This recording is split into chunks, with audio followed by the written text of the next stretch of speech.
H. G. Wells' The Food of the Gods and How It Came to Earth. Narrated by David Mccran. Book 3. The Harvest of the Food. Chapter the 1st. The Altered World. Part 1.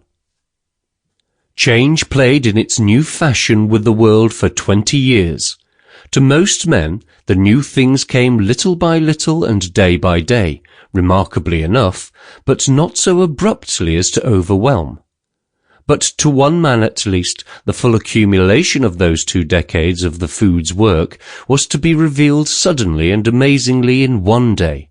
For our purpose, it is convenient to take him for that one day and to tell something of the things he saw. This man was a convict, a prisoner for life. His crime is no concern of ours, whom the law saw fit to pardon after 20 years. One summer morning, this poor wretch, who had left the world a young man of 23, found himself thrust out again from the grey simplicity of toil and discipline that had become his life, into a dazzling freedom. They had put unaccustomed clothes upon him.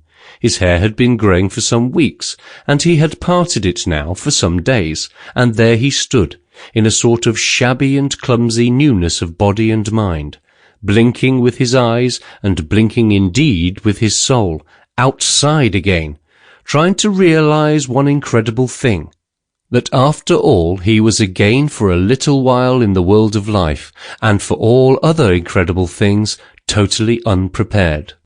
He was so fortunate as to have a brother who cared enough for their distant common memories to come and meet him and clasp his hand. A brother he had left a little lad, and who was now a bearded, prosperous man, whose very eyes were unfamiliar. And together he and this stranger from his kindred came down into the town of Dover, saying little to one another and feeling many things. They sat for a space in a public house, the one answering the questions of the other about this person and that, reviving queer old points of view, brushing aside endless new aspects and new perspectives, and then it was time to go to the station and take the London train. Their names and the personal things they had to talk of do not matter to our story, but only the changes and all the strangeness that this poor returning soul found in the once familiar world. In Dover itself, he remarked, little except the goodness of beer from pewter. Never before had there been such a draught of beer, and it brought tears of gratitude to his eyes. Beer's as good as ever. Sample complete. Ready to continue?